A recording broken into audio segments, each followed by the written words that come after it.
Thank you very much, Dr. Nobles. Wade. I must say, before I really begin, you have absolutely no idea how I feel being here.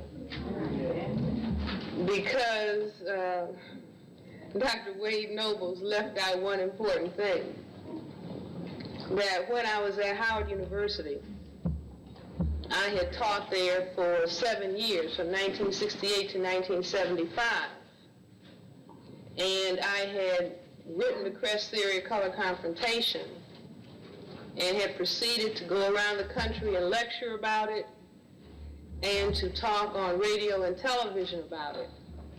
And I was assistant professor in the Department of Pediatrics, and I knew that I was going to be given promotion and tenure. And then I heard on the grapevine that I was going to be denied promotion and tenure because of my ideas. And I went straight away in all of my naivete to the dean of the College of Medicine.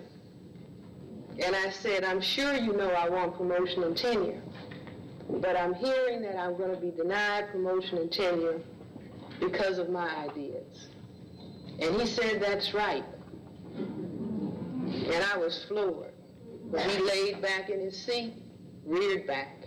And he said, I said, well, what's wrong with my ideas? He said, that paper that you wrote. Well, I'd only written one paper. And he didn't even know the name. But I said, you mean the Cress theory of color confrontation and racism, white supremacy? He said, yes, that's it. And I said, what's wrong with it? And he said, it doesn't make sense for you to say that white people are envious of black people because they have skin pigmentation. And that was the reason, that was a turning point in my career. I mean, it wasn't in the final analysis any negative thing, because maybe I had, done my job there. And it was time for me to go on and to have some other kinds of experiences that were to, be useful and to be helpful. But after that kind of thing happened, because that was a shock. And then, what is this? That was 1974 when I heard that, and then I was terminated in 1975, so 74 from 83 is what? 9 years. And so 9 years later, to see all of these people grooving on a discussion of melanin. You see, because before that had happened, I had even gone to a neurophysiologist and I said, ooh, wow. I found out so much about melanin, you've got to start looking into melanin. And the brother said, melanin? Nobody's interested in that. What's that? Do you see what I'm saying? So when I see this, I am really turned on. Okay, the title of my remarks have been a bit modified. So hold on to your seats.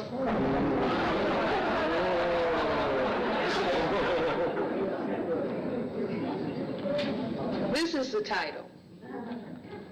The Cress theory on melanin, the neurochemical basis for soul. The Cress theory on hypertension in blacks and the sixth sense.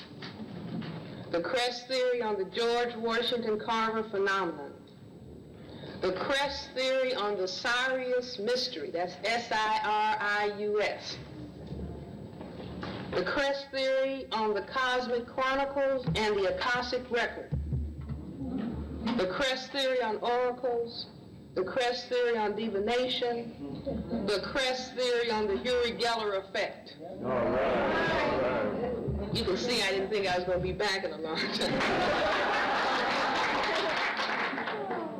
From plants to planets through melanin. Ladies and gentlemen, black men and black women, brothers and sisters, I am honored to have this opportunity to join with you on this occasion of the first annual conference on melanin, the mystery of melanin. As I have indicated, my topic has been corrected and expanded from that which was printed in the invitational brochure. Before I begin, I would like to dedicate my remarks first to my paternal grandfather, Dr. Henry Clay Cress, a Chicago physician politician who died in 1909. You know I didn't know it. He dared in his own time to say that there is nerve in some people to believe that they are superior based on the white color of their skin. Secondly, I dedicate these remarks to my father, Dr. Henry Noah Cress, also a Chicago physician who died on his 80th birthday, October 6, 1983, because he not only challenged and encouraged me to be a physician from the time that I was 6 years of age, but also because he challenged me in 1969, after I wrote the Cress theory of color confrontation and racism, white supremacy, to find out what is in the melanin. I was sitting at our dining room table talking about what I had written to my father. And my father was cool.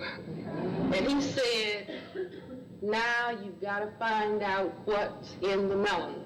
I would not have thought of it on my own, just like I was going to be a nurse. And he said, well, if you're going to be a nurse, you might as well be a doctor. Because I considered my father to be a great physician and a genius, I did pursue the issue of melanin, thus making it possible for me to further introduce this subject to other black people, enabling us to be here today. Thirdly, I dedicate these remarks to my mother, Ida Mae Lauren Griffin Cress, a retired Chicago public school teacher who brought me into this world and was a model for high-level learning and character development, devoted to the high-level development of black people. And finally, but not least, to my paternal grandmother, now deceased, Luella Jackson Thomas Cress, who on her lap helped me to enjoy learning and to not be afraid of challenge and name-calling. It is important that it be clearly stated for the historical record, the very beginning of melanin investigations by black people in the modern era, the past 2,000 plus years, and the awareness of the importance of melanin for all human beings. Prior to this time, melanin as a pigment was investigated by white-skinned people, but the emphasis was placed not on human beings, but on other animals.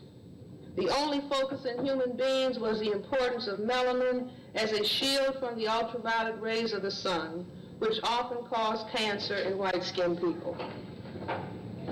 The Cress theory of color confrontation and racism, white supremacy, 1970, by Francis Cress Welsing, which was first presented at the annual meeting of the National Medical Association section on neurology and psychiatry, Atlanta, Georgia, was the very first paper to indicate that there was indeed a very, very great significance to the presence or the absence of melanin skin pigment in the behavior of the human population. That paper was the very first to identify the global white-skinned population as being variants of albinism, and that white-skinned people indeed envied black melanin pigment. That paper clearly went on record as identifying the global white population as a tiny minority, genetic recessive in terms of skin coloration, when compared to the vast global majority of black, brown, red, and yellow peoples. That paper theorized, and I believe correctly so, that because of the two factors of numerical minority status and recessive genetic status in terms of skin coloration, that the global white minority population felt at conscious and subconscious levels the necessity to oppress black, brown, red, and yellow people, those they classified as non-white, so as to prevent their own white genetic annihilation.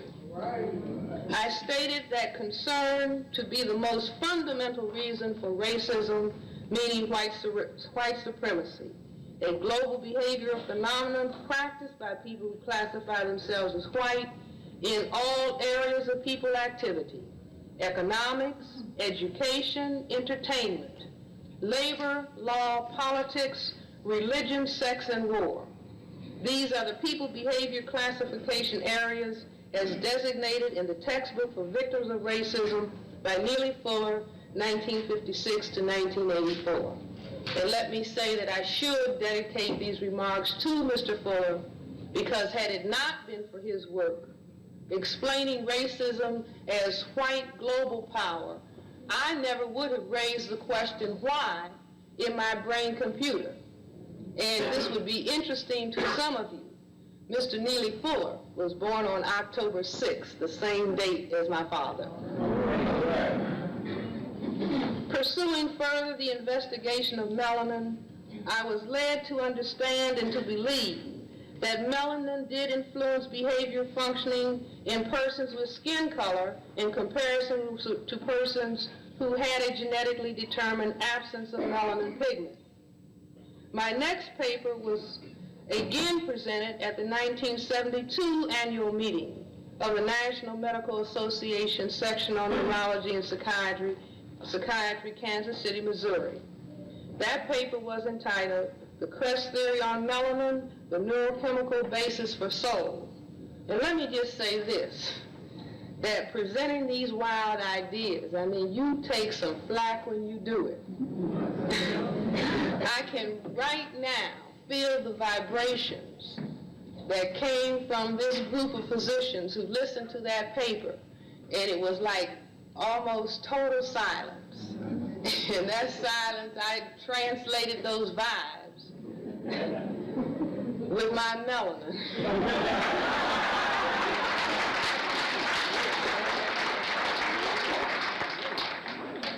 And those vibes were saying, this woman has to be mad. In that presentation, it was recalled the once prevalent saying amongst black people in this area of the world: the blacker the berry, I heard it earlier, the blacker the berry, the sweeter the juice. If it ain't got no soul, it ain't got no use. I learned that from my grandmother. I went further in that paper to state that the various parts of the human body that had the highest obvious levels of melanin skin pigmentation, the nipples of the breast, the lips, the genitals, and the underarm areas, were indeed the most sensitive parts of the body. I noted James Brown's song, "We've Got More Soul." I even noted the observations of whites that blacks are too sensitive, indicating that they are more sensitive and aware than whites. I suggested that melanin was not only the basis for our superior hand-clapping ability, you know what I'm saying? But that's true, that's rhythm, you see, and the ability to put that all together. That is melanin pigment that allows that. Our ability to dance and to perform athletically, but also that melanin was the basis for our more in-depth religious spirituality, and that all of the known prophets had been people of color. I also suggested that melanin was the basis for blacks' apparent superior enjoyment of sexual activity, that we did not, as often as others, have to question where was the orgasm.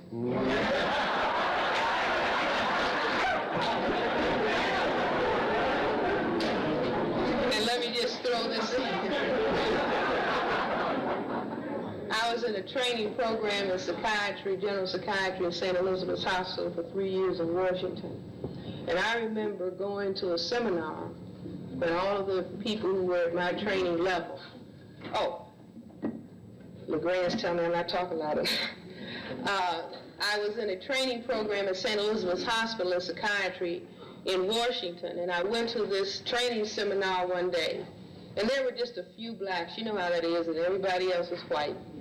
And these people were sitting around talking about where was the orgasm. I mean, and I just sat there dumbfounded.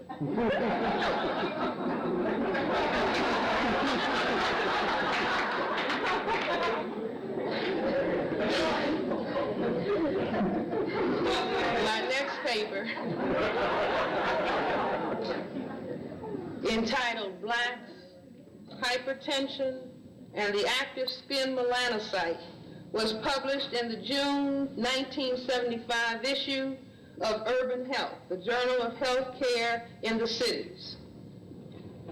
I just looked at that article the other day, and I noted there's a photograph of me, and I had on, this is to Dr. Jeffries, I had on my red, green, and black dress. And I also had on my red, green, and black dress that I put on deliberately when I debated Dr. William Shockey.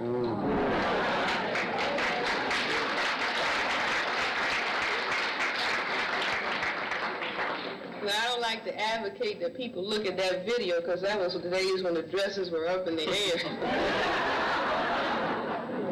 And I had cut that dress off. Anyway, it helped do the job.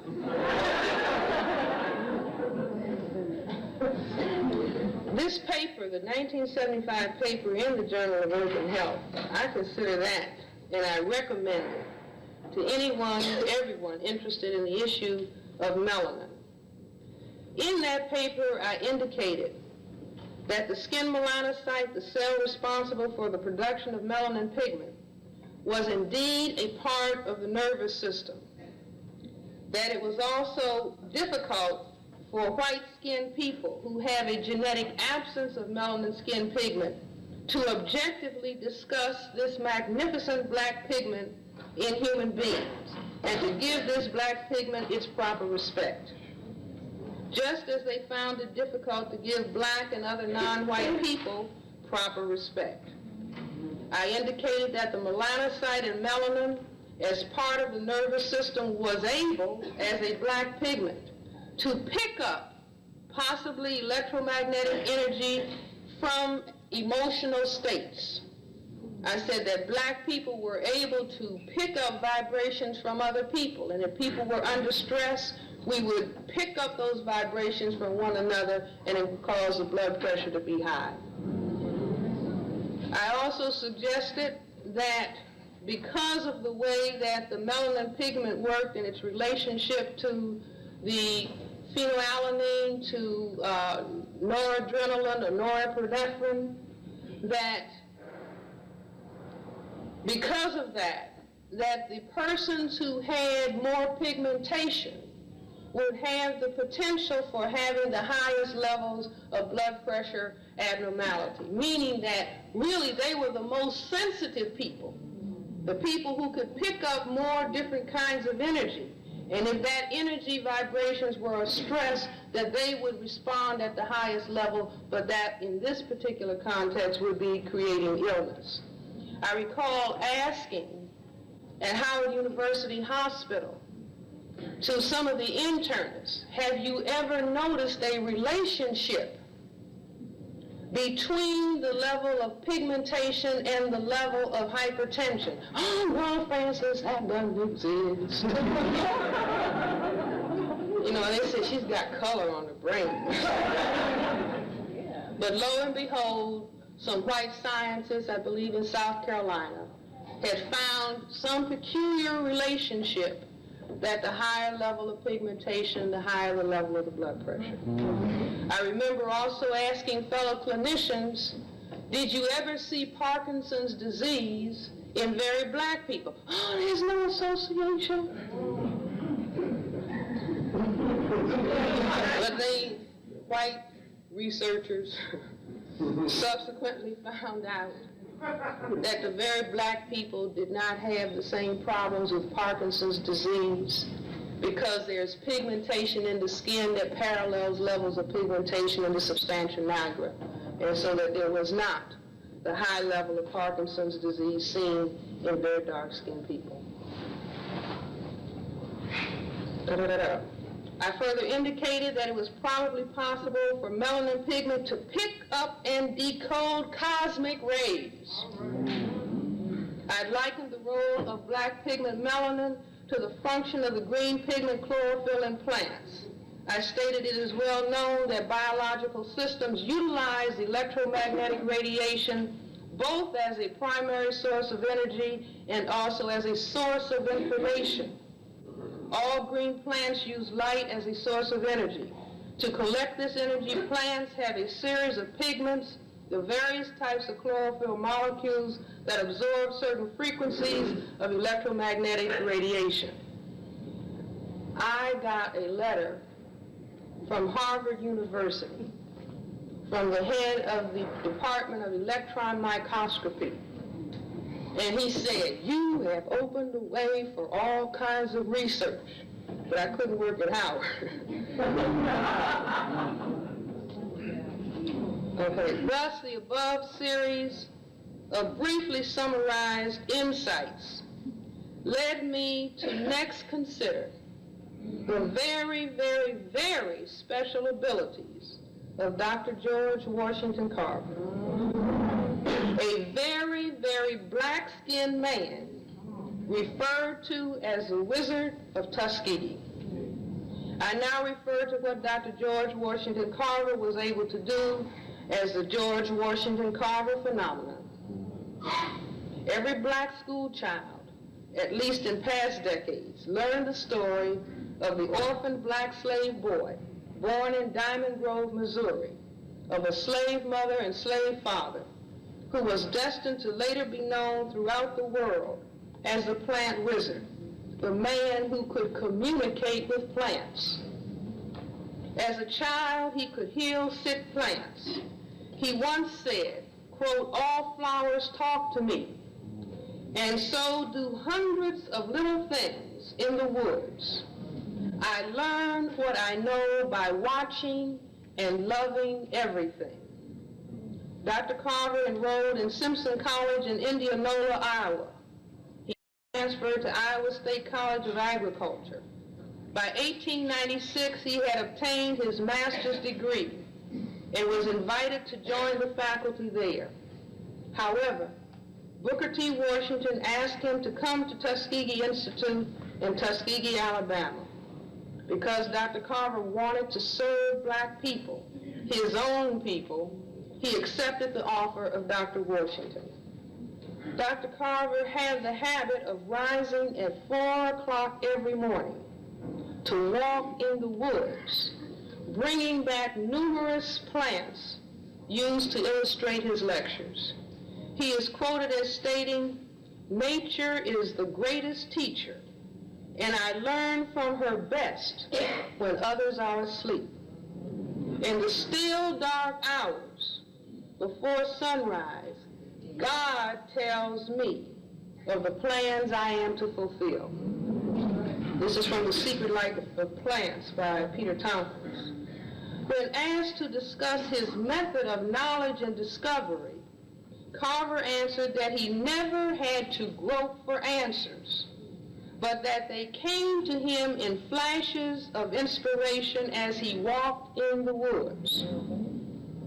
Carver is described as once staring at the peanut plant and asking, "What did the Lord make you for?"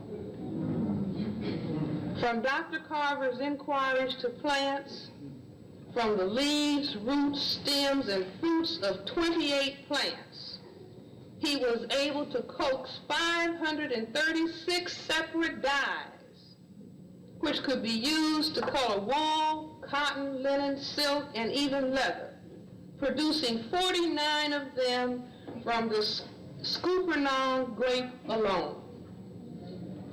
Now, Dr. Carver didn't have any big fancy laboratories. You see, and people wondered how on earth was he able to do what he did. I had a head of a department said, you know, how do you do what you do? Where is your laboratory? Where is your computer? He said, how do you arrive at the ideas? I said, they come to me. You see what I'm saying? I mean, you have to know what you're looking for, but it comes from another place. By 1930, Dr. Carver's communications with the peanut plant alone had changed the peanut, once considered to be worthless, into a $250 million industry for Southern farmers. From the Alabama clays, Dr. Carver was to bring forth hundreds of natural colors, including a rare pigment of deep blue color, which amazed Egyptologists, who saw rediscovered in it the blue color found in the tomb of Tutankhamun, as bright and as fresh after so many centuries as it was when it was first applied. Thomas Edison told people Carver is worth a fortune. Henry Ford thought Carver the greatest scientist living. From the sweet potato, Carver brought forth hundreds of products, and from the peanut, Carver brought forth other hundreds of products. But no one heretofore has ever answered, how was Dr. George Washington Carver able to do what he did? My answer, the Cress theory of the George Washington Carver phenomenon, is that he did it through his melanin pigment, through his melanin instrument. He did it through his very, very black color and the necessary levels of melanin pigment in his internal nervous system. He used or was able to use his black melanin pigment to decode the energy emanations from plants. Thus they did talk to him. In Africa proper, the use of herbal plants and the development of the abilities to find and use various parts of plants is a most highly developed area of knowledge. Special persons are selected who have abilities in this area.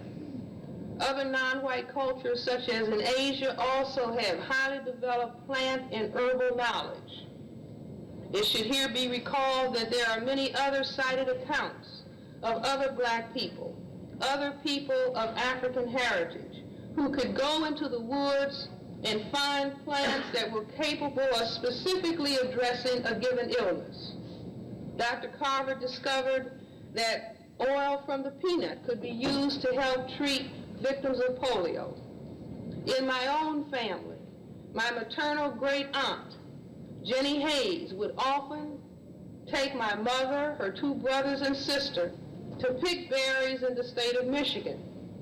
My Uncle Charles Griffin on more than one occasion described to me how my Aunt Jenny would tell the children to be very quiet for a while and to leave her alone. She would then go off and twirl herself about like a dervish and mumble certain words or sounds. She would then gather plants that would be used to help someone who was ill.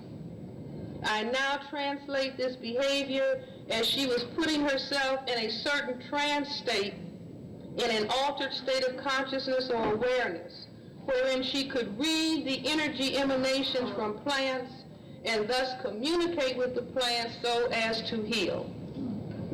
This story account fascinated me from the very first time that I heard it. Again, I wondered what enabled her to do what she did. I now say that she too, like Dr. Carver, was activating the melanin instrument. She, like Dr. Carver, was using the melanin nervous system mechanism, the melanin sense system, to communicate with plants.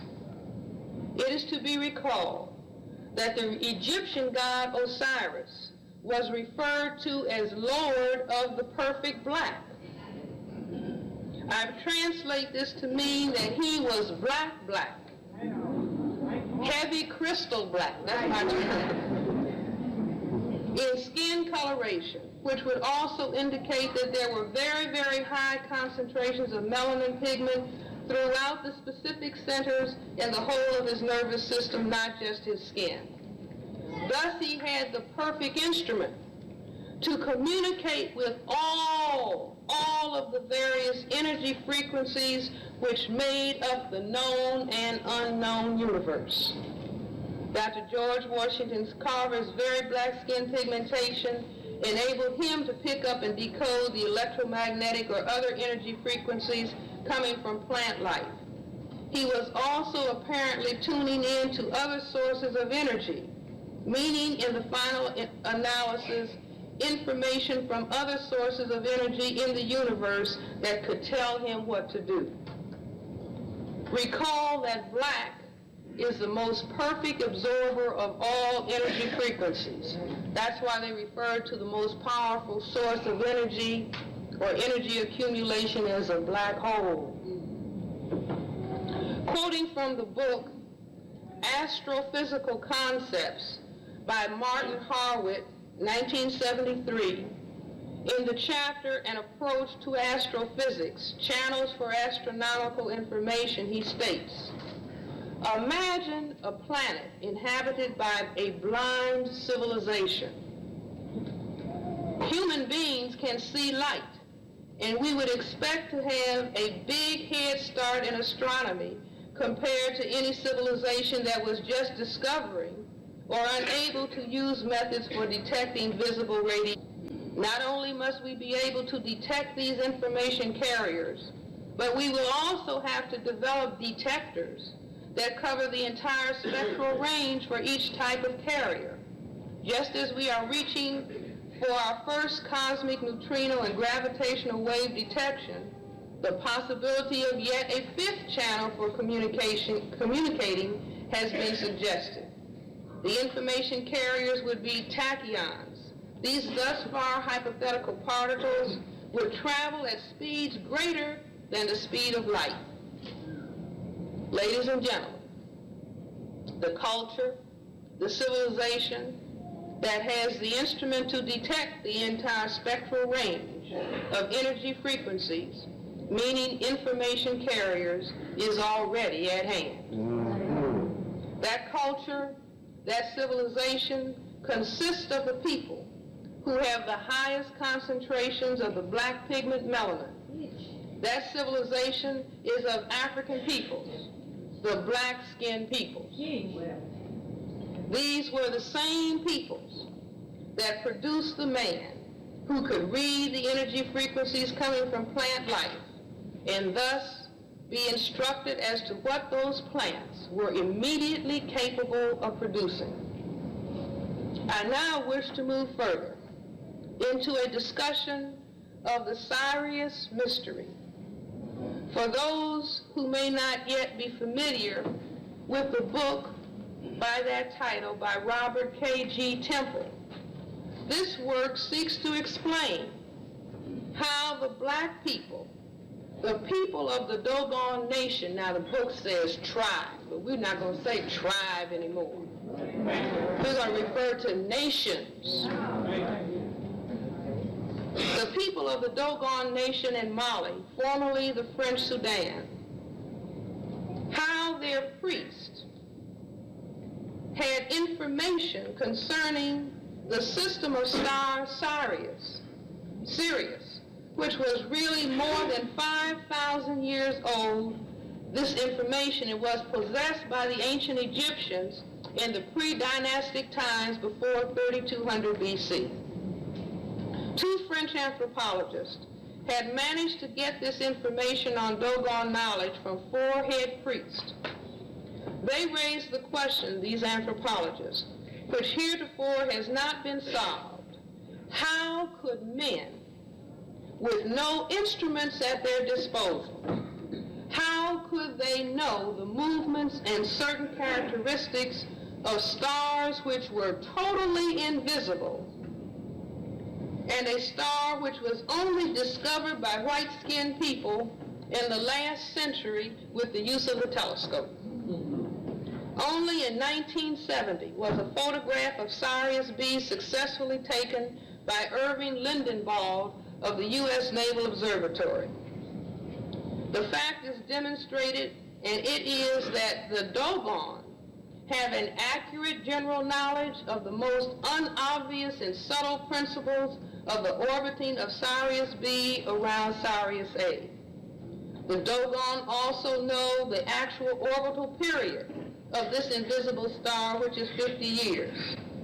The Dogon statement is, the star, which is considered to be the smallest thing in the sky, is also the heaviest, meaning in weight.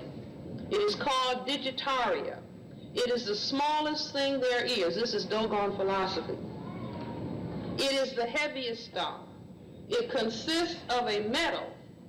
Now imagine white people wondering how people who are, in huts know this, right? It consists of a metal called Sagala, which is a little brighter than iron and so heavy that all earthly beings combined cannot lift it. In effect, the star weight, the equivalent of all of the seeds or all of the iron on earth. The Dogon say that God created Digitaria before any other star. They say it is the egg of the world, the infinitely tiny.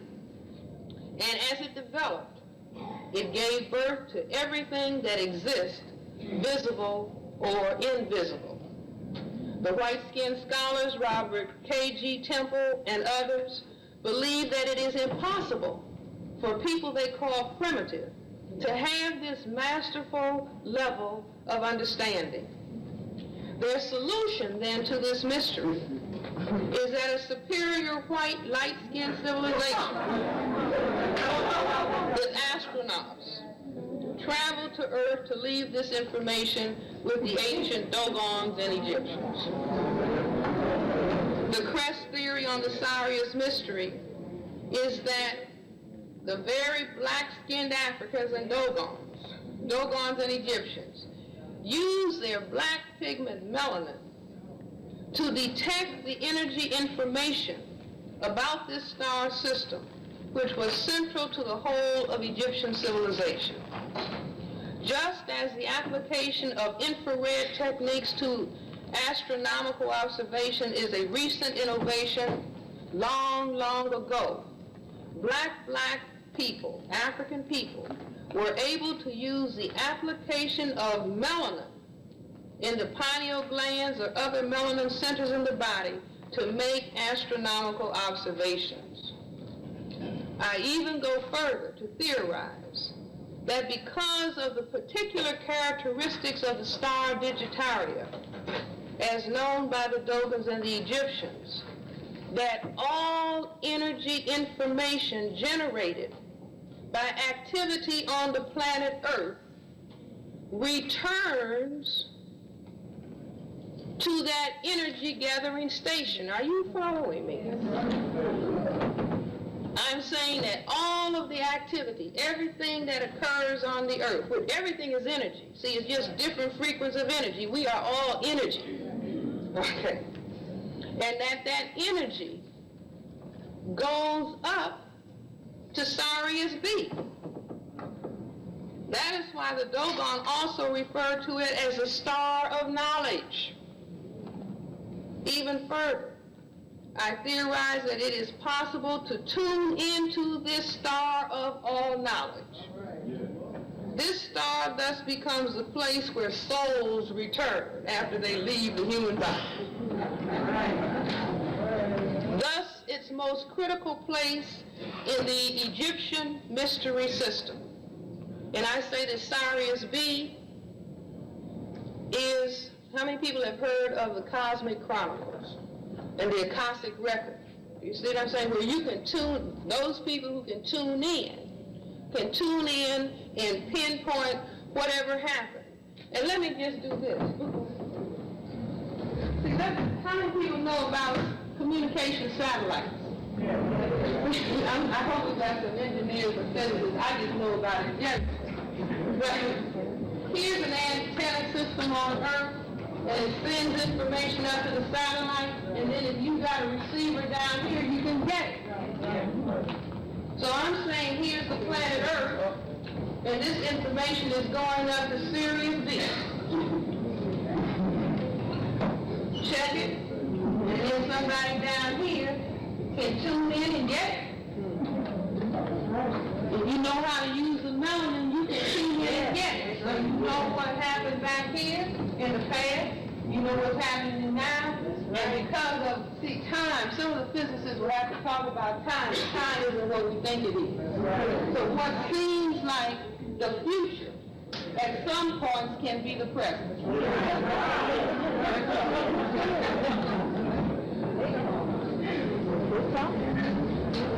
So y'all are with me, right?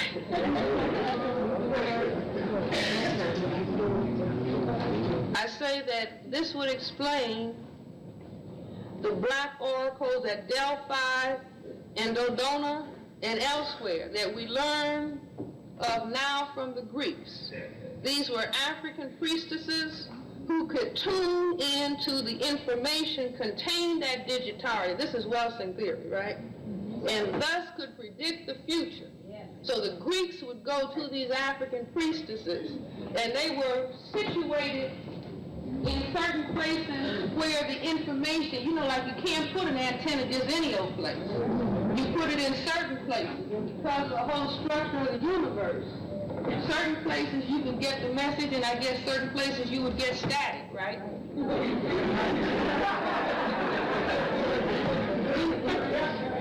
So the ancient Egyptians who knew how to use their black knew where to place the people who could tune in to Sirius B. So all of the information, tune into the information contained at digitaria, and thus could predict the future. This is Cress theory on the oracles. And through the same ability to tune into information deposited at digitaria Sirius B, it is possible to read the meaning of objects thrown on a board in the process of divination. You see, in other words, if you could tune in and then translate, because everything in the universe is interconnected. Everything is interconnected. And so when I throw, for the person who would be able to throw stones on a board, the particular patterns that they form is tied in with the nature and structure of the universe and all knowledge. So somebody could read it if they had the knowledge, or if they had the instrument. Our work now, brothers and sisters, ladies and gentlemen, is to learn to respect the color black, black. Black, black, black, black.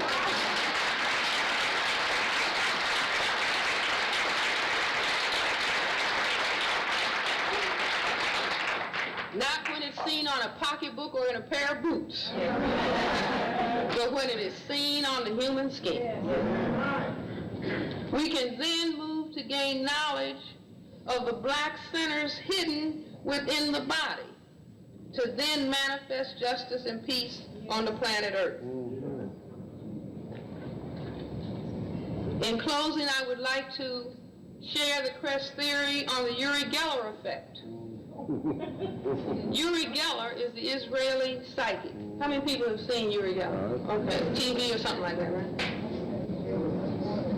He is capable of bending metal, causing metal to bend through a TV set. I know people who had stuff bend in their house, and he's in New York and the stuff bent in Washington. He caused computers to stop at Stanford University. Geller's skin appears white. They probably wouldn't be interested in him if it wasn't. But his eyes and his hair are very black.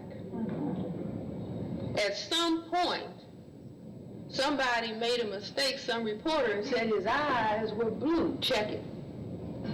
His eyes were very black, indicating that he could have internal centers that also have high levels of melanin pigmentation. You all follow? You see like So it's not just blonde hair, blue eyes, white skin, where there's no melanin. Okay. So the Cress theory on the Uri Geller effect is that the laser-like power which Geller is able to use comes from the absorption of cosmic rays or other particles into his melanin instrument, and then using that gathered high-frequency energy as a laser-like channel of energy that Western science is not yet able to understand or to measure. He uses the same superconducting properties of his melanin instrument to read minds or brain frequencies. It is our challenge to learn to do the same thing. Okay, that's part one.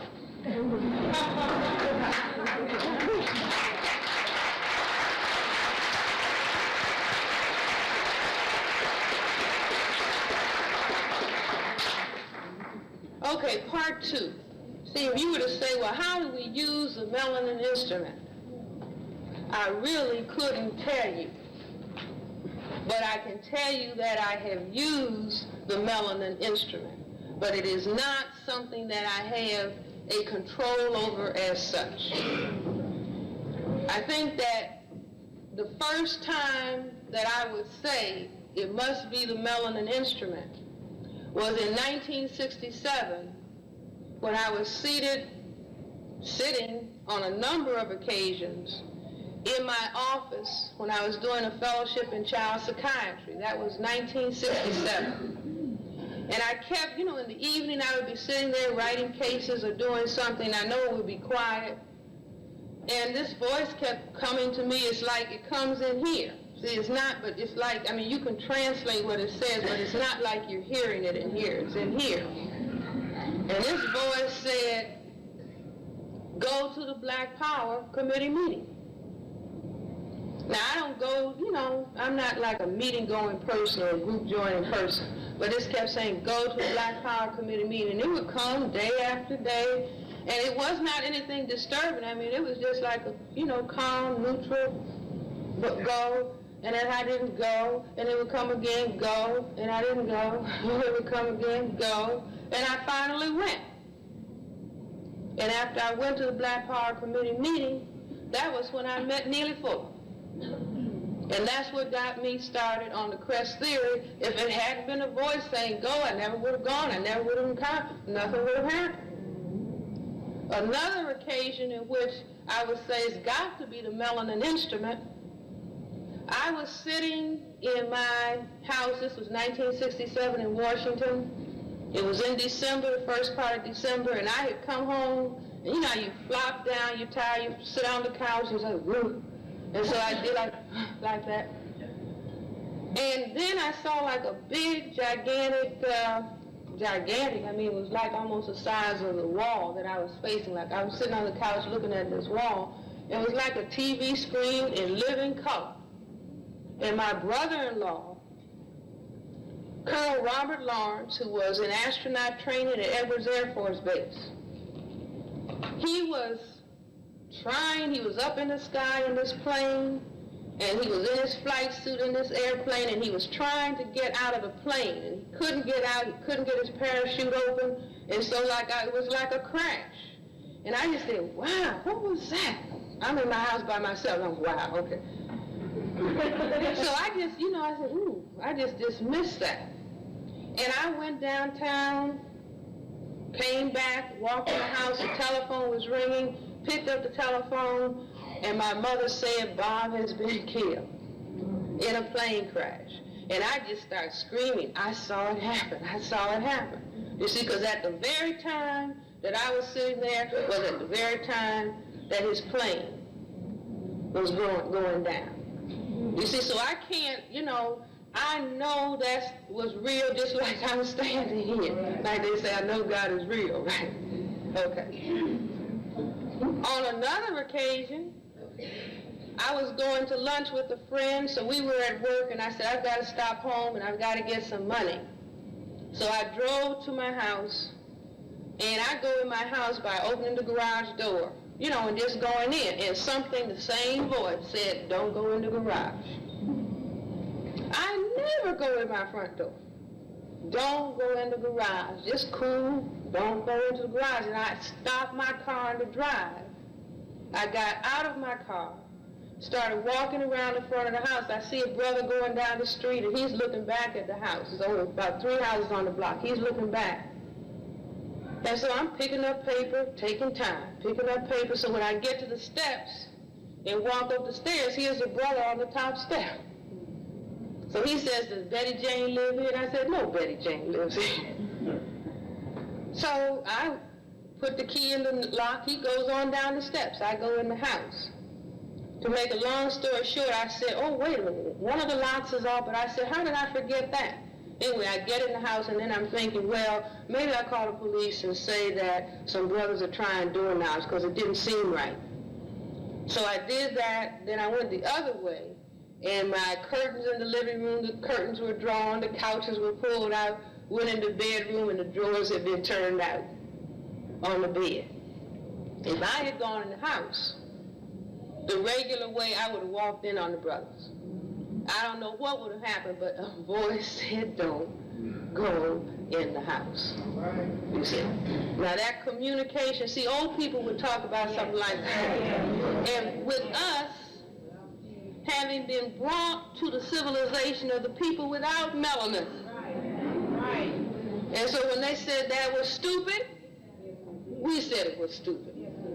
And when the old people said they could see spirits, we said they can't see them. They don't teach that in the university. That's stupid too. So I'm saying that there is something. There's another level of receiving information. There's another level of understanding that we have been turned off to, and we have had our melanin watered down. Happily, right? Not happily. Not happily. You see, but I think that they understood there was power in the melanin. And they said, well, we'll water it down in our process. And we'll make them happy that we're watering it down. Just like if we think about the two things that they made us ridicule. They made us ridicule our black. And they made us ridicule our hair. And little do we know, these are antennae.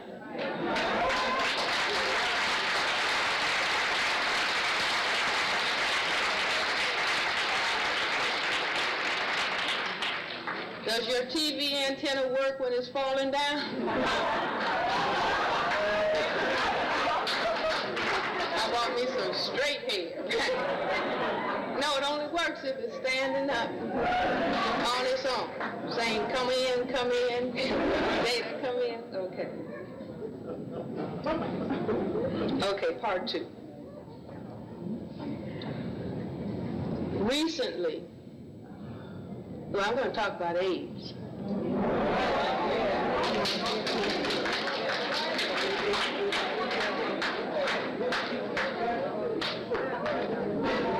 Because melanin comes into play for me.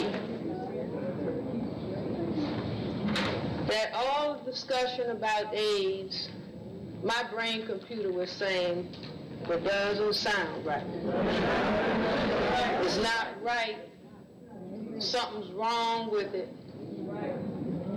It doesn't ring true. So I have been gathering all kinds of newspaper articles, everything I can get my hand on. I try to read 3 papers every day.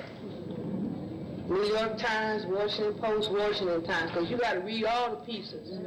You see a little bit of information there, a little bit there, a little bit there, a little bit there. So I'm reading, and it just doesn't seem right. You know, started amongst African people. Haitian people gave it to Swedish prostitutes, and then, no, my brain said that does not compute. So I'm looking for information, not in any kind of frantic sense. You're just kind of cool going around doing your work and whatever, but it's in the back of your mind a question or an opinion that something is not right and you're telling your computer to gather data, bring in the data, bring in the data, bring in the data. So now I'm sitting in another office practicing psychiatry in the evening, and the voice said, go to the Martin Luther King Library and get the book Bad Blood on the Tuskegee syphilis experience. Now I knew about the Tuskegee experiments. As a physician, black, I knew about it, but I hadn't read the whole book. So I went to get the book. There it was, laying there in the library. I brought it home and read it. And for those of you who are not totally familiar, between the years 1932 and 1972, 600 black men were told they were being treated for syphilis in Alabama. The United States Government Public Health Service and the Center for Disease Control in Atlanta were conducting these experiments and fooling these black men so that they continued to have the organisms in their body, destroying their body, passing it on to wives and children. They had even discussed ideas, some of the people, that this is a way to get rid of black people. So after I read that and realized that the United States Public Health Service and the Center for Disease Control in Atlanta were leading so-called the war against AIDS. But then I also was disturbed. Since 1983, I have been disturbed, writing letters saying public education, if you have a major epidemic, where is the public education? There's no education going on, particularly of black people. So I said, something is not right. And several months ago, I had called Surgeon General's office, Coop. And I said, you all, you're supposed to have this epidemic, and it's supposed to break out in full force in the black communities in a year or two. You're not educating the people. I said, most black people don't read. Not that they can't, they just don't. 9 out of 10 white people read, 1 out of 10 black people's reading. So I said, if you want to educate the black population, you've got to go on radio, you've got to go on television. The spokeswoman that I spoke to, she said, it's unfortunate, some people just won't find out. And I said, I can't believe you're saying this to me. But she went on saying some people just won't find out. So I was disturbed and concerned, and still no public education forthcoming. So, you know, my brain computer was saying something is not right. So after I read the Tuskegee syphilis experiment, I guess my brain went up to another level. And also before that, I had read the book, The Nazi Doctors, The Psychology of Medical Killings, or The Psychology of Genocide, Medical Killings and the Psychology of Genocide. And I read what they did to people who don't quite look non-white to us, who are called Semites in Germany and in Europe, and knew that Hitler said, well, they were not white, and implying basically that their ancestors had come out of Africa and that it were miscegenation products of Roman and Greek soldiers and African women, and making a little light population with some, you know, frizzy hair, but some of it straight, and big noses, right? But 6 million of them had been destroyed. So I read that about the government there participating in the destruction of people who were not classified as white. And so I'm putting the pieces together. And I was on my way to the jewelry store, 18th Street, Northwest Washington. Happened to park my car in front of a store. I mean, that's like I parked, I'm going to the jewelry store. I look over here, and here's a little bookstore. I said, I've never seen this bookstore before. I wasn't even really familiar with all the shops. I just said, oh, I've never seen it before. So I go into the store. It's a little store. So I'm walking around and looking, and I look at the different literature, looking, and then something leads me right way to the back of the store, just, a long, oblong store going to the back. And I walk back there, and there's a book sitting on the shelf, a survey of chemical and biological warfare. So the price really turned me on. It was $3.95. I said, oh, I can get this. I can afford this. So I got that. I see I don't even have it with me. Okay, but anyway, I can tell you about it. So I took the little book home, 400 pages. See, I was saying I've never read anything formally on chemical and biological warfare, and since AIDS was in the back of my mind, I was thinking it was biological warfare.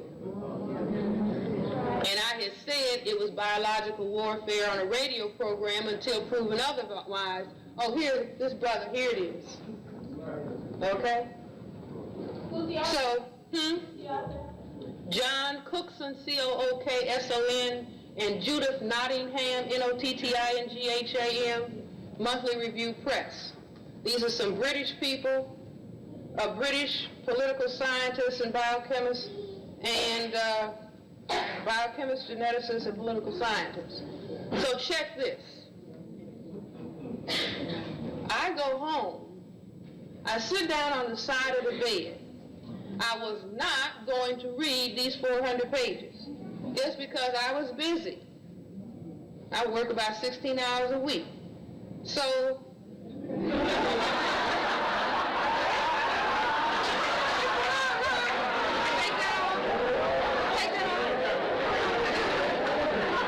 wait a minute, you guys, I got to straighten that up. I mean 56. 56.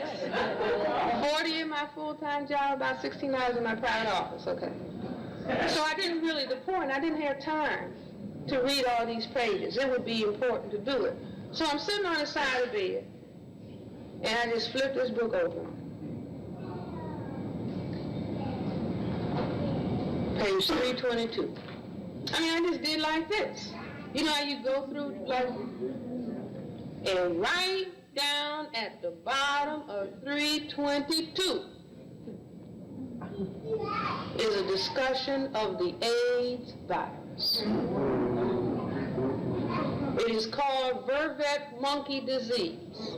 You know how they talked about the green monkey, the African green monkey, what's it called? Just look in your Webster dictionary under green monkey and you will see vervet. That's just a Latin for green.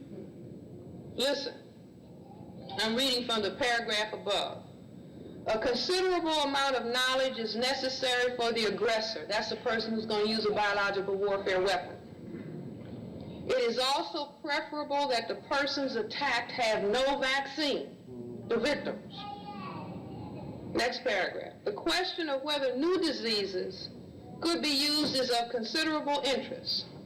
Vervet monkey disease may well be an example of a whole new class of disease-causing organisms. Now, what I failed to tell you, this book was published in 1969. Haven't we been told this virus just jumped up, just came on the scene, little new baby. Handling of blood and tissues without precaution causes infection. It is unaffected by any antibiotic substance so far tried and is unrelated to any other organism. It causes fatality in some cases and can be venereally transmitted in man. In the words of Dr. C.E. Gordon Smith, it has possible potential as an infectious disease of man. It presumably is also a biological warfare interest. They go on to talk about the possibilities of virus and bacteria being genetically manipulated to produce new organisms. So I said, oh my God, here it is. So I, Xerox these pages, sent it all over the world, sent it to everybody, sent it to Kennedy, sent it to Coop. I mean, I sent it all over everybody, every place I sent it. A week ago,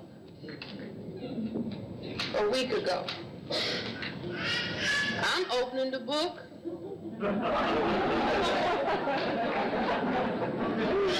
It wasn't like this. I flipped this book over. And right on page 110,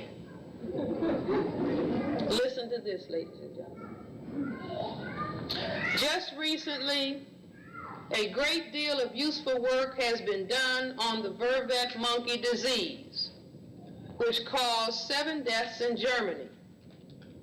Reports of progress sent to 40 laboratories all over the world. 9 of these have been supplied with infective material and or anti-sera, which is a vaccine. Are you with me? They're talking about the AIDS virus. 4 of the laboratories in the USA, 1 each in Germany, Panama, South Africa, Uganda, and the USSR. A non-infective complement-fixing antigen has been prepared for distribution to the World Health Organization reference laboratory. This is a report dated May 1968. Do you all understand? Yes.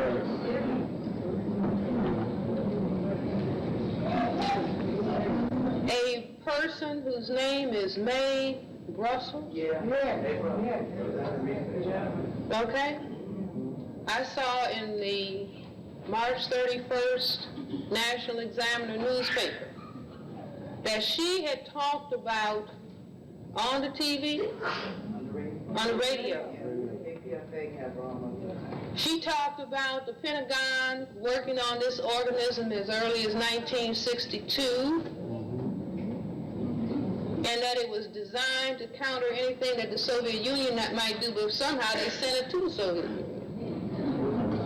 And she also said that it was used to destroy undesirable populations, the poor blacks and the homosexual population.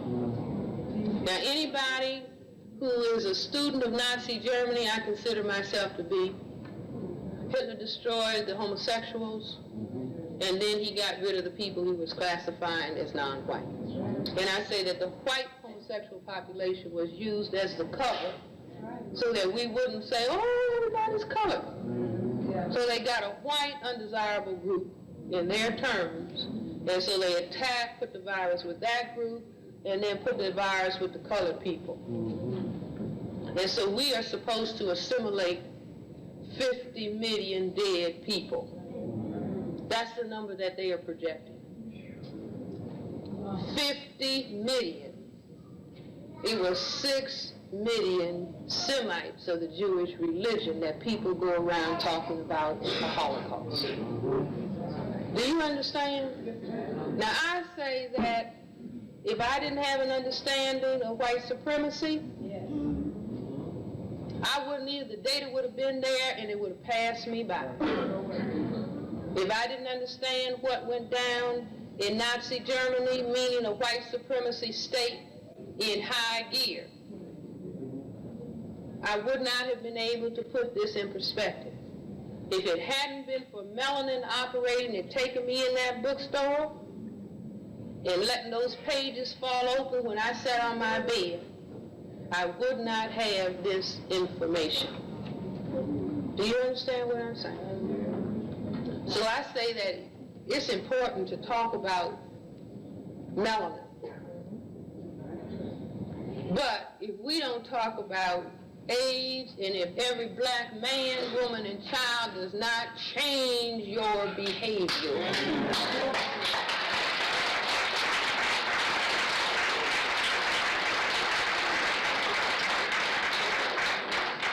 because the virus is here. It doesn't matter how it got here, it is now here. And it can be passed on. They came up with some data saying that 1 in every 30 men in the District of Columbia already had the virus. And 1 in 75 women already had it. Now, I don't know. But the point is that the virus is here. And there are people that are dying, you see. And you don't know whether you have the virus or not because you don't have to be sick initially. So you can have the virus, and if you're running around enjoying everybody, the virus is going with you. You see, and because of white supremacy, I wrote papers back in the 1970s, the politics of black male passivity, the feminization, bisexuality, and homosexuality, to discuss how the white supremacy system, in order to survive genetically, put certain kinds of pressures on black men that would produce that. Because if you take men, if you take fathers out of the home, you will effeminize men. If you lynch and castrate men, you'll make them passive. And so we have an epidemic of black male bisexuality and homosexuality, and we didn't have it in Africa. So what I'm saying, the point is, wait a minute, the point is that therefore we have that potential of high virus activity amongst us. You know we have epidemic of drug use, again because of white supremacy, but we have it and it can be passed in that way. Because we have personality immaturity and the underdevelopment of psychosocial development, which will take place in the presence of oppression, we have adults who are having sexual activity with little children. And so the virus can go from the adult population to the child population and passed on from one child to another, because when children do not have mature parents, or only one parent in the home who was a teenager when she started having children, there is not adequate emotional support for children, and children will seek out sexual activity not because they are bad, not because they are dirty, but because they need a sense of closeness. And so they will engage in pathological activity that is not appropriate for them, but nonetheless the virus will pass on. So that every black person, because we have to be here so that we can have some more melanin conferences. If we don't pay attention to the presence of AIDS, we will not have the 10th melanin conference. You see, but people think, remember Earl Butz, the Secretary of Agriculture, who said all black people want is loose shoes, tight pussy, and a warm place to piss. That they can't control their behavior. You see what I'm saying? That they just gotta have it, I don't care nothing about it. We can surprise them. See, and I'm not against sex is magnificent. I'm here to testify it is. Okay? It's in my top 3. The point is, it's not a question about what I enjoy. It is a question of a higher long-range objective.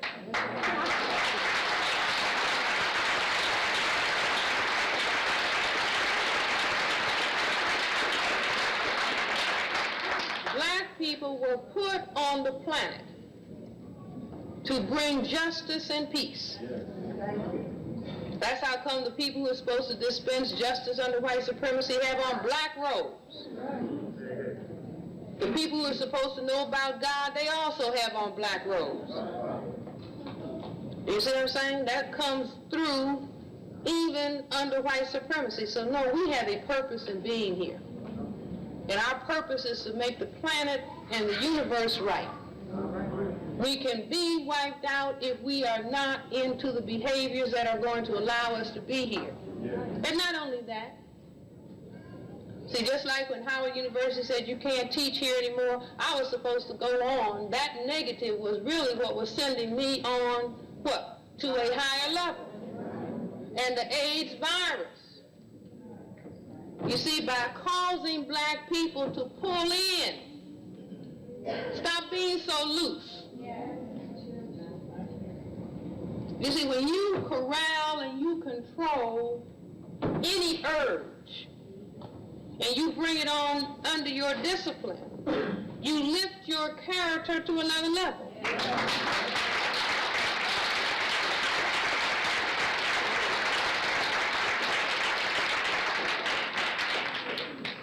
So that that the presence of AIDS and what we have found out about it has taught us some more critical information about who the enemy is. Because some of us think the enemy is ourselves. You see, but we have been able to see, as the Honorable Elijah Muhammad has said, who the devil is.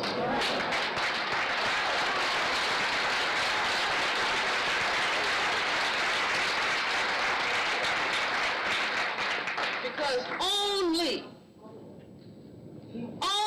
a devil,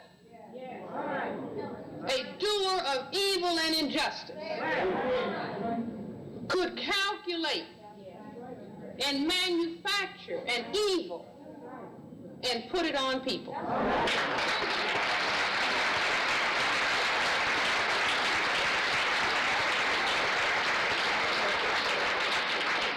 So that there is a lesson. The lesson is not to go around white people and call names and hunkiness. No. You are polite. You are respectful. But you know what you are looking at.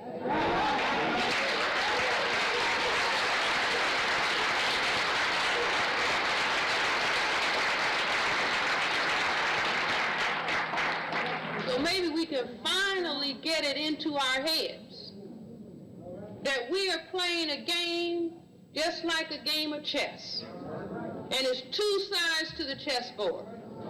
One side is the black-white players.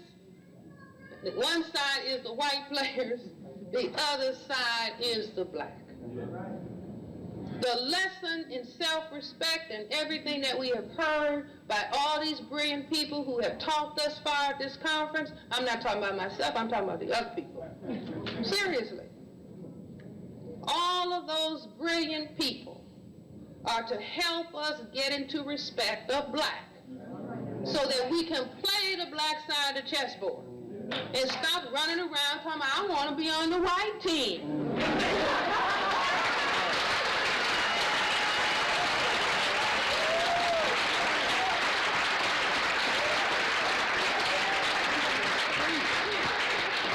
See, really, God is punishing that position. God said, I made you black because I wanted you to be that color. And if you don't respect it, you're going to get your behind kicked until you do.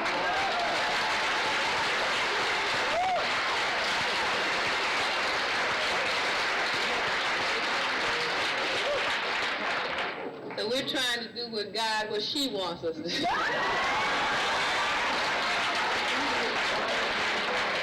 But you all understand, what he, she doesn't matter.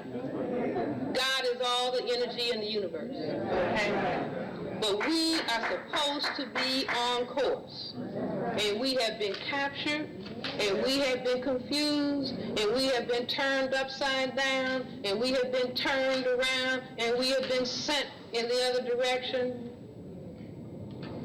And the test of the mightiness of God is that after all of that has happened, we can come back and get right on beat.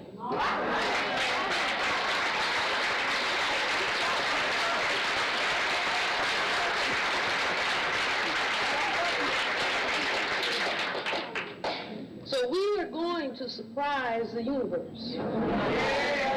See, we are going to find the answer to AIDS. I'm here to tell you.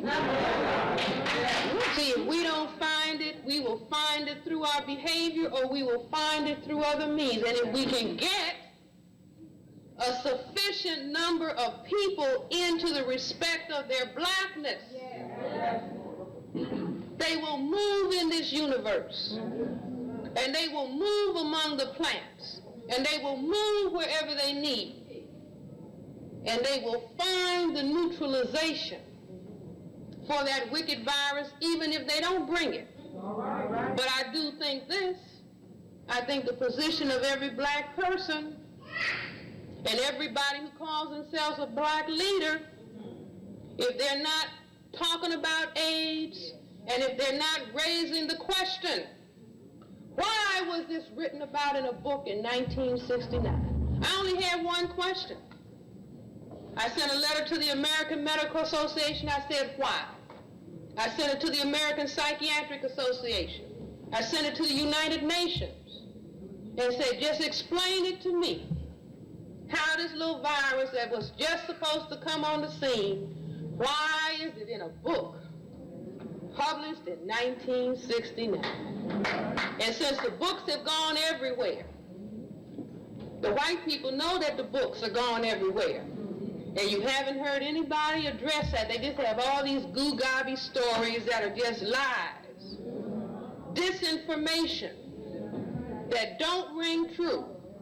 But they haven't addressed the question, how could the little virus be talked about in 1968 and 1969? So we ask that question, and if they can't come forward with an answer, then we say that you've got to be practicing biological warfare against us. And you better come forward with the treatment, and you better come forward with the vaccine, and you better not charge us a penny for it. All right.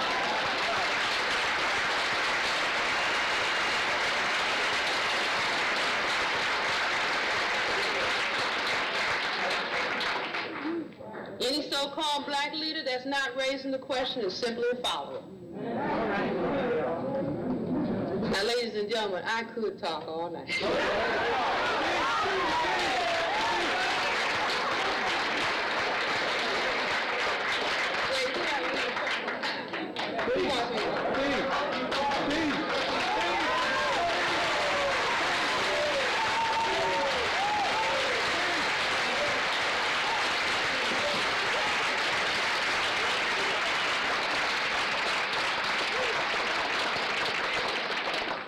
Getting our melanin. Let me say this. Okay.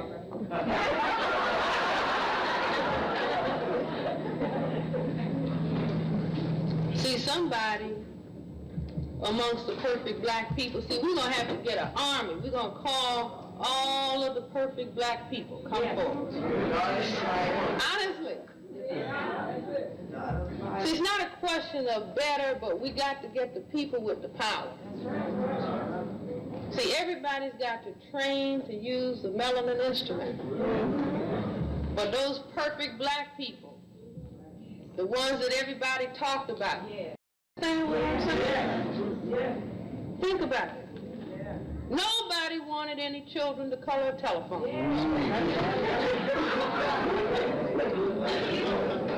Did you ever think, did you ever wonder why they make the television black, they make the telephones black, they make the telescopes black, they make the cameras black?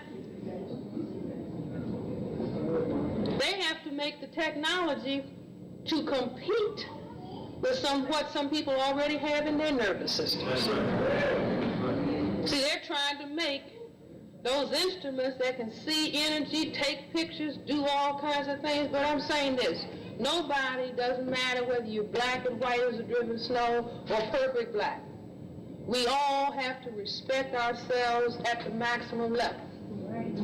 But instead of degrading the perfect black people, we gotta say, come you all, come on, and practice using the instrument. Because if they think that they're going to make some hydrogen bombs and neutron bombs, we are going to make some frequency with the melanin that can bring them out of the sky.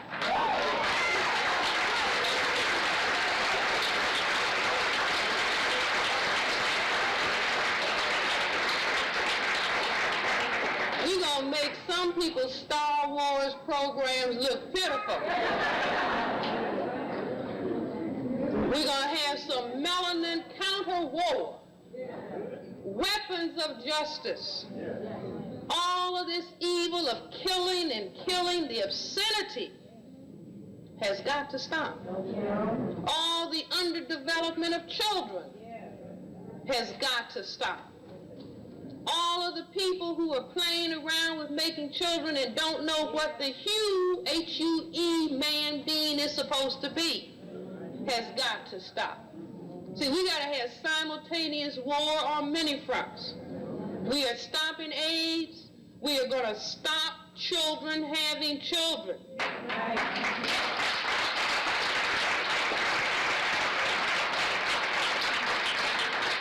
Why are we going to do that? We are going to produce parents, mothers who are 30 and fathers who are 35 before they have their first child. Now look at the vibrations. Do you see these lazy vibrations? You all don't agree with that. I mean, can you feel the vibes? It was a direct...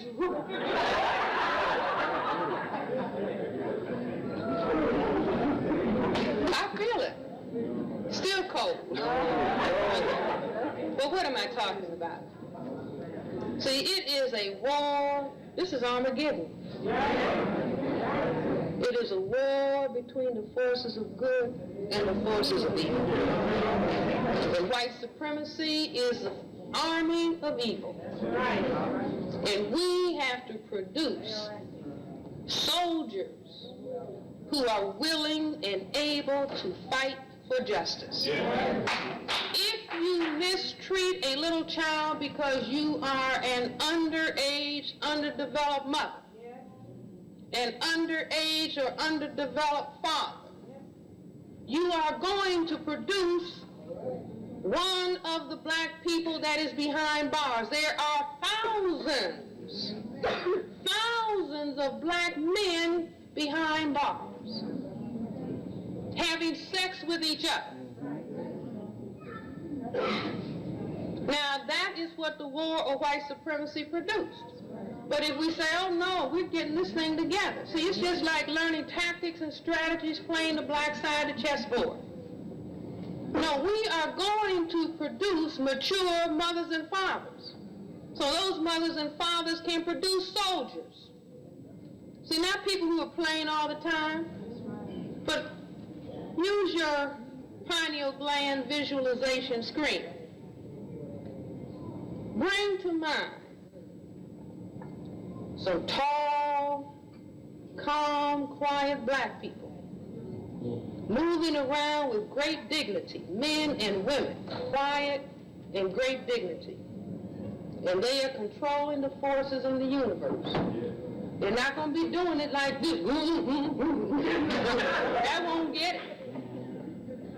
That's how come they say, this is your music. All that music to throw you off. See, we need music that will make soldiers. Music that will cause people to do nothing else other than to respect themselves. Music that's talking about sock it to me, baby, super freak and whatever is not it.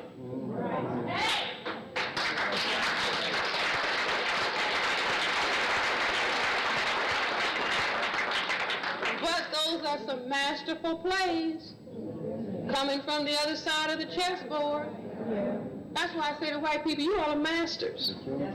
See, it's evil, it's unjust, I don't agree with it, but I mean masters at making those plays that destroy us. But if you have confidence in yourself, you always like a good challenge. So I tell them, play their best hand.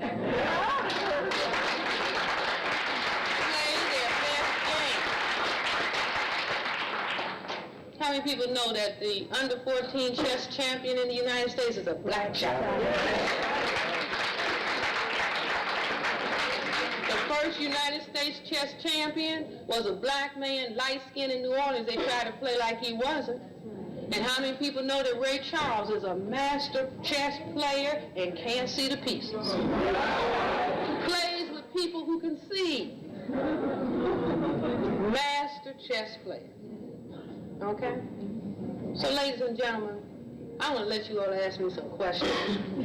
I think there's something else to do today. But I have enjoyed talking with you. It's an inspiration for me to see you. Keep on melanin on.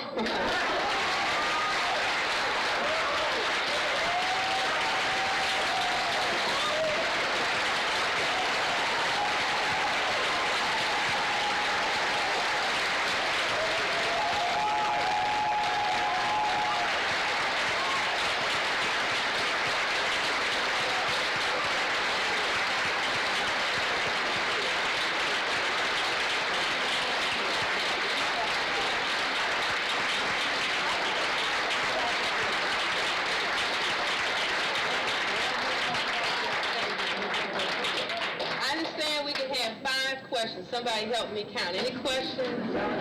Yes, sir. Real loud. Please sit down so that... Yes, sir. In your talk, you mentioned several things about the pacification and feminization of men, and you also mentioned homosexuality in the same breath. I just want to clarify that hopefully you're not equating all homosexuality and lesbianism with white supremacy. I just want to clarify. Where are you coming from? No, I'm coming from, we didn't have homosexuality in Africa. That's what I'm saying. I don't agree with that. Okay, that's fine. Okay. He does not agree that we didn't have homosexuality in Africa, and that all homosexuality should not be lumped under coming from white supremacy. You know, I respect your point of view. Let me share with you where I'm coming from, okay?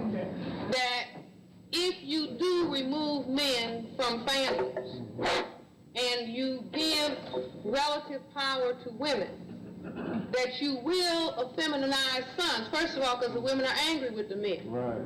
And so when they touch the male child, it's not a reinforcement of his masculinity. It's there you go looking like that no good father. Yeah. Sorry. And so that will make the male child want his nails polished and move away from. In addition to that, Cress theory on homosexuality. I gave this program in Washington. I paid for this hotel room and had tea and crumpets.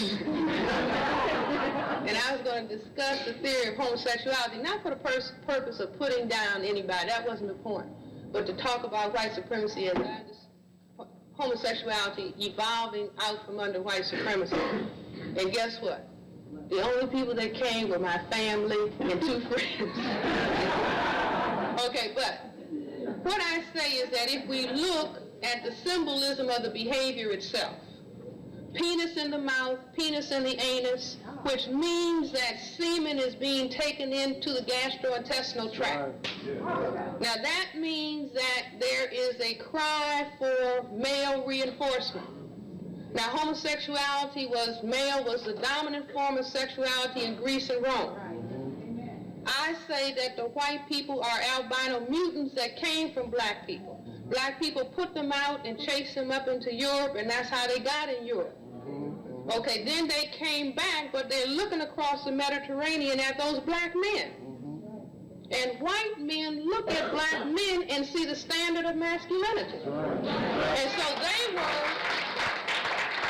into their sense of inadequacy, into their genetic inadequacy, because the black men could cause genetic annihilation and the white women like the black men, just like we do. Okay. I mean, what the white female's ideal mate is who? Tall, dark, and so, wait a minute, so that that's the historic struggle. The black male, the white male versus the black male. And so because the white male was feeling inadequate, genetically, that's why he had to take power away from the black man. So I say that's my theory, and you know what we're doing is sharing ideas, so I'm not knocking yours out, I'm just giving you mine. Because all the pieces in the puzzle, like my grandmother taught us how to make puzzles. And she said, first you got to put the outline, get all the pieces with the smooth edge, and lay them out first. Then you're going to have an easy time filling in the middle. And when we were little kids, you know how you get frustrated, so you try to make a piece fit. And she would say, no, the pieces have to fit smoothly. All the pieces have to fit together. And so I say that if you understand white supremacy, you can even understand sexism. See, sexism is what goes on fundamentally between the white male and the white female. You see, where he says, I feel inadequate to the black man, and I'm going to make sure that you are inadequate to me. Like white people used to come to me when I was in medical school and say, oh, I know you're having a hard time. Don't the men give you a hard time? Black men didn't give black women a hard time in medical school, but if you were a white woman in medical school with white men, you caught hell. Just like I said, my father didn't say you can't be anything. He said, be a doctor. You see, because the black man was not threatened in the same way by females. Now, we got sexism now. We got some little remnants of it.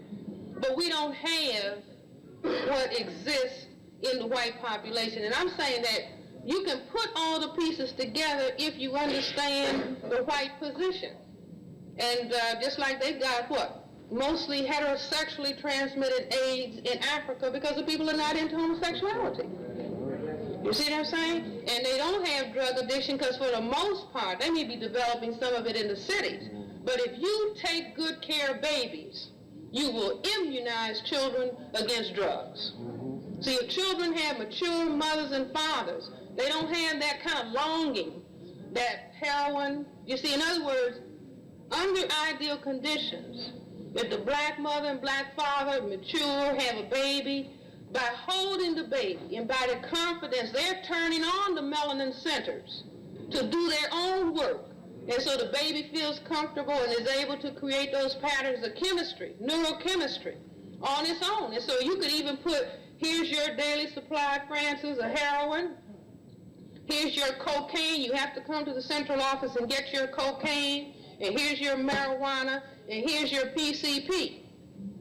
But if I had been held on the lap long enough of mature parents that said, cool, it's piling up, I don't need it. So I'm saying that's my understanding. It's not about putting down. This is a thing that's been put on us. White supremacy has put us all into a distortion. You see, because of what? They're afraid of the melanin. Right. Next question. Yes. I have a question about your discussion on interracial relations. I listened to the tape that was played on the radio a while, and I've listened to this part over and over again, and I'm still confused because you explain how, the question was asked that by, mixing with Caucasians, wouldn't they be watering down their gene pool or endangering their species by letting in melanin or people, carrying melanin. If you explain how that is the opposite, it's more detrimental to us. But I'm not clear on that. Okay, let me try to explain quickly. That every time a war is fought, the general, let's say the general who is attacking or the aggressor, the general has to calculate how many of their own troops are they going to lose in order to destroy the enemy. You see, so that under white supremacy, the ultimate goal objective is to checkmate the king and the queen. And so if you want people to be confused about white supremacy, you put them in bed with you. They simply don't inherit your power. I mean, don't we have enough? Look at this room. I'm hard pressed to find a pure African. All of these different colors of miscegenation, white men in bed with black women. If that was going to get it, whatever. Do you understand what I'm saying? But they know if I can get them in bed with me one time, no matter whether I'm on the top or the bottom on those sheets, I have conquered their computers. That's right, because, I used to be able to look. I don't do it anymore because I don't have time. But I could look in a man's eyes and tell whether he was sleeping with a white woman. Right.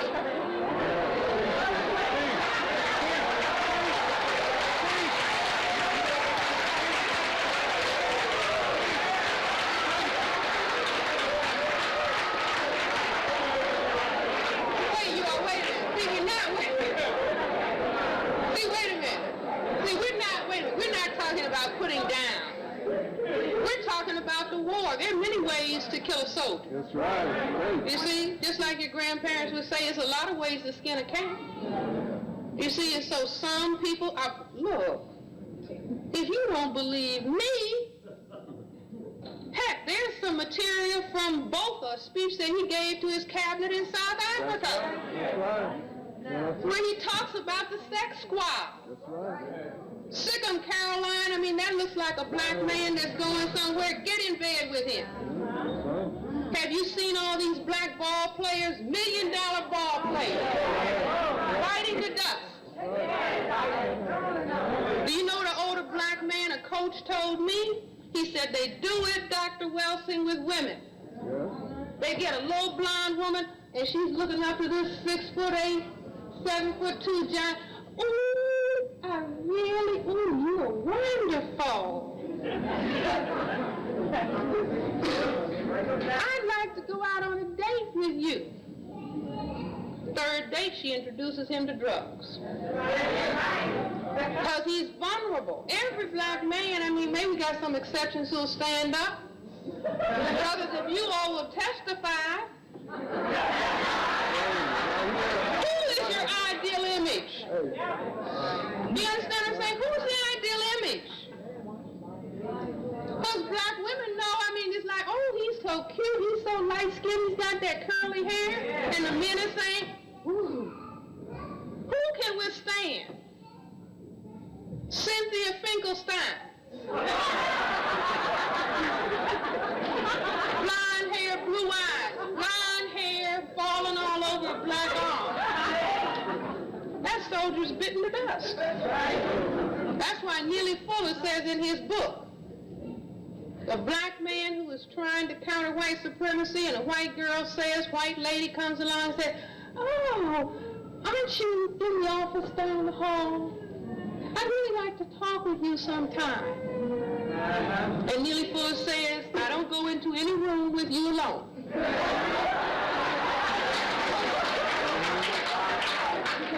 Now, if I can go get a black woman to come with me and help me fend off your attack,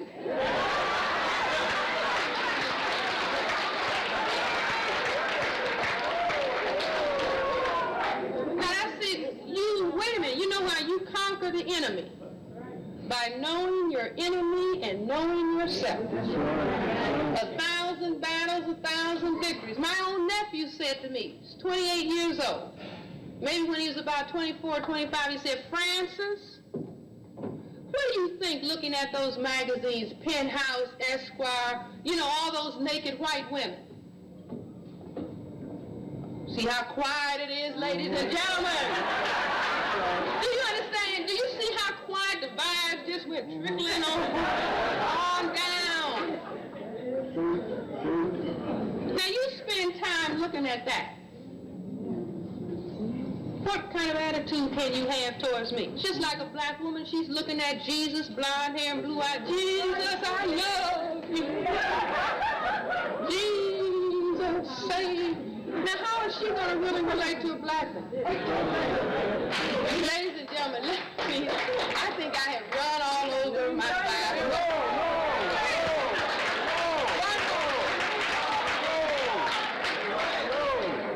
Who has a question? Yes, sir.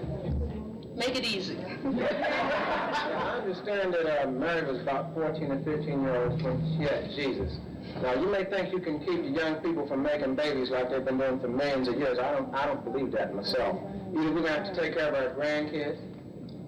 That's right, our grandchildren. This society does not allow a young black man to take money legally enough to support a family. That's a phenomenon we're going to have to deal with. So as we get older and we have children that are of childbearing age, and I'm talking about 13 on up, face the truth.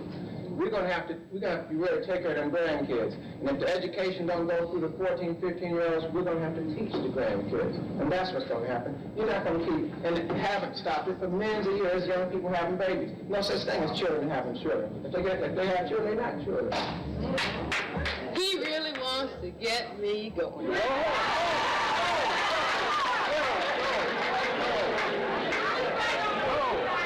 Number one, wait. Brother, I hear you, but let me share with you my point of view. Don't leave.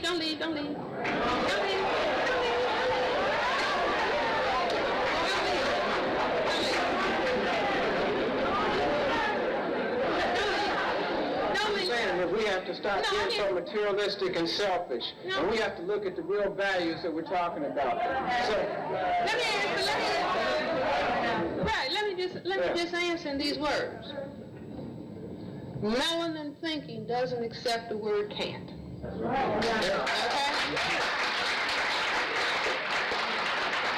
Now I'm saying as a psychiatrist, a child psychiatrist, and a general psychiatrist, do you know what children feel towards parents who abandon them? Did you ever ask a child whose mother was overwhelmed because now she was 20 and the child was 6, and she felt she couldn't deal with it anymore? Or what the male child feels towards the father that he never saw because he ran because the responsibility was too overwhelming? He feels like killing other black men.